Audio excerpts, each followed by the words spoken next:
Hello दोस्तों, तो मैं वापस आ गई हूँ लेके एक और अलग तरीके की बैंगन की सब्जी। तो चलिए शुरू करते हैं।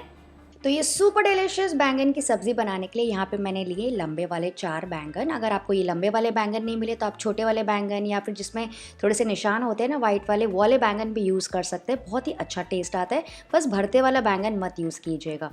तो इसको साइड में रख देंगे। उसके पहले हम थोड़ी सी तैयारी कर लेंगे। तो एक बोल में मैं ले रही हूँ बिल्कुल थोड़ी सी हल्दी पाउडर। फिर मैं इसमें डाल रही हूँ 2 टीस्पून भर के कश्मीरी लाल मिर्च का पाउडर, 1 टीस्पून भर के धनिया पाउडर, आधा टीस्पून गरम मसाला और थोड़ा सा ज़ीरा पाउडर।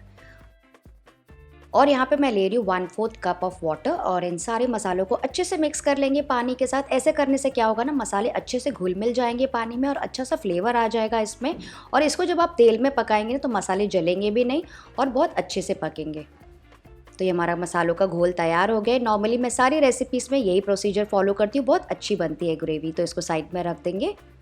नेक्स्ट यहाँ पे मैंने लिया है एक छोटा सा ब्लेंडर और इसमें हम बनाने वाले बहुत ही मज़ेदार बेस का मसाला, जिसमें मैं डाल रही हूँ 8 से 10 कली लहसुन की, 1 टुकड़ा अदरक का, 1 टीस्पून भर के ज़ीरा, आधा टीस्पून सौंफ। तो फ्रेंड्स यहाँ पे सौंफ ज़रूर यूज़ कीजिएगा, बहुत ही अच्छा फ्लेवर आता है। भले थोड़ा ही सही सौंफ मैंने डाला है लेकिन फ्लेवर बहुत मज़े का आता है, तो इसे स्किप बिल्कुल मत करना।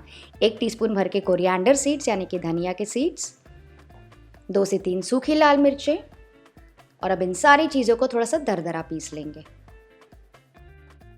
तो इसका फाइन नहीं मसाला बनाना, एकदम दरदरा मसाला बनाना। ये देखिए कितना मज़े का बना है। इसी की वजह से जो हमारी सब्जी है ना उसे बहुत ही शानदार टेस्ट आएगा। और आप चाहें तो इसको इमाम दस्ते में मतलब यानी कि मॉर्टल पेस्टल में या फिर सिलबट्टा है तो आप उसमें भी थोड़ा दरदरा कूट सकते हैं।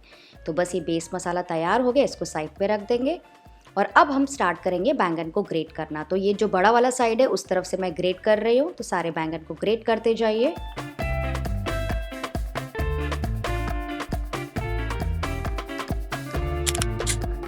ये देखिए मैंने सारे बैंगन को ग्रेट कर दिया और ये देखिए कितने अच्छे लच्छे बने, बड़े बड़े लच्छे। और इसी की वजह जो सब्जी में है ना बहुत ही अच्छा सा टेक्सचर आएगा और टेस्ट आएगा। फ्रेंड्स ट्रस्ट मी, आप बना के देखिए, आपको मज़ा आ जाएगा। तो बस अब यहाँ पे रखे हमने कढ़ाई। जैसे ही कढ़ाई गर्म हो जाएगी इसमें डालेंगे तेल। तो 2 टेबलस्पून मैंने तेल डाला है। तेल जैसे ही गर्म हो जाएगा इसमें हम डालेंगे 1/4 टीस्पून हींग और दरदरा मसाला जो कि हमने ब्लेंडर में पीसा था, और इसको डाल के इसको अच्छे से भूनेंगे कम से कम 1 से 1.5 मिनट के लिए, ताकि अच्छे से भून जाए तेल में और इसका कच्चा फ्लेवर निकल जाए और सारी चीज़ें जो कि हमने इसमें डाली है वो थोड़ी सी पक जाए। तो ये देखिए बेस मसाला तैयार हो गया। अब इसमें मैं डालूंगी 1 बड़ा प्याज जिसको मैंने इसे बारीक काटा है और इसको भी भूनते जाएंगे बेस मसाले के साथ 3 से 4 मिनट के लिए, या फिर जब तक कि हल्का सा गोल्डन ब्राउन ना हो जाए। तो फ्रेंड्स इस रेसिपी को आपको ज़रूर ट्राई करके देखिएगा, आपको मज़ा आ जाएगा। ये ऐसा नहीं है कि बैंगन भरता है, आप ये ट्राई करके देखिए, उससे काफ़ी डिफरेंट है। और अगर आपको मेरी रेसिपीज़ अच्छी लगती है तो इसे प्लीज़ लाइक ज़रूर दे दीजिएगा, ताकि मैं और अच्छी अच्छी रेसिपीज़ बना सकूँ आपके लिए। तो ये देखिए बात करते करते प्याज हमारे अच्छे से भून गए, ऑलमोस्ट गोल्डन ब्राउन ही हो गए। तो इस वक्त हम इसमें डाल देंगे मसाले वाला पानी और इसको भी भूनेंगे इसके साथ और इसको पकाएंगे 2 से 3 मिनट के लिए, या फिर मसालों में से अच्छा सा तेल ना छूट जाए।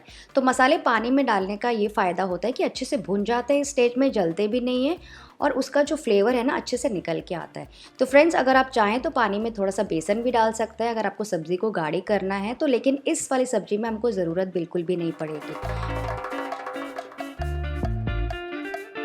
फिर मैं इसमें डाल रही हूँ 1 बड़ा टमाटर जिसे मैंने ऐसे बारीक काटा है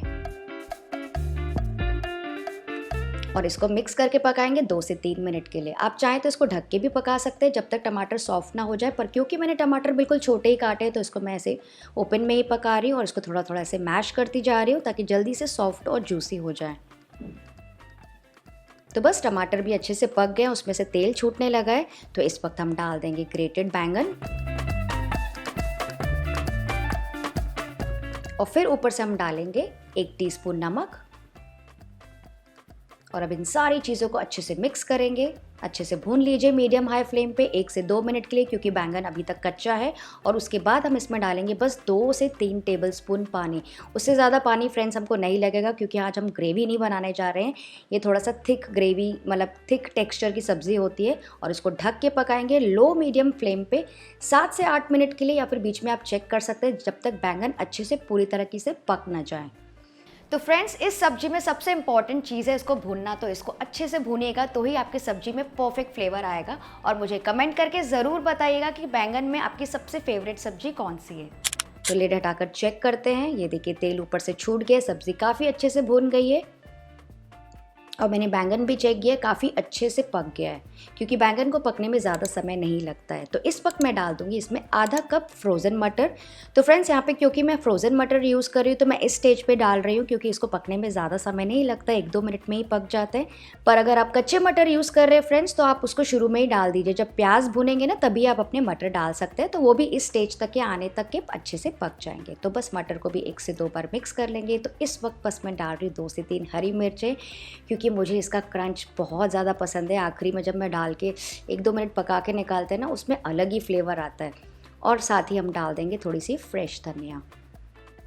and last but not the least, मेरा मोस्ट फेवरेट फ्रेंड्स, इसको और ज़्यादा फ्लेवरफुल करने के लिए और फ्लेवर को एनहांस करने के लिए मैं डाल रही हूँ आधा टीस्पून घी। आप चाहें तो इसके बदले बटर भी यूज़ कर सकते हैं, लेकिन इसको डालिएगा ज़रूर, कंजूसी बिल्कुल नहीं कीजिएगा। तो बस इन सारी चीज़ों को अच्छे से मिक्स कर लेंगे। आप चाहें तो इसको ढक के भी थोड़ी देर और छोड़ सकते हैं 2 मिनट के लिए, लेकिन मेरे केस में अच्छे से सब्ज़ी पक गई है। इसको ओवर कुक बिल्कुल भी नहीं करेंगे, नहीं तो वो पूरे जो लच्छे हैं ना, वो बिल्कुल नहीं दिखेंगे। अच्छे से तेल पे आ गई है, तो बस इसको गर्मा गर्म परोसेंगे।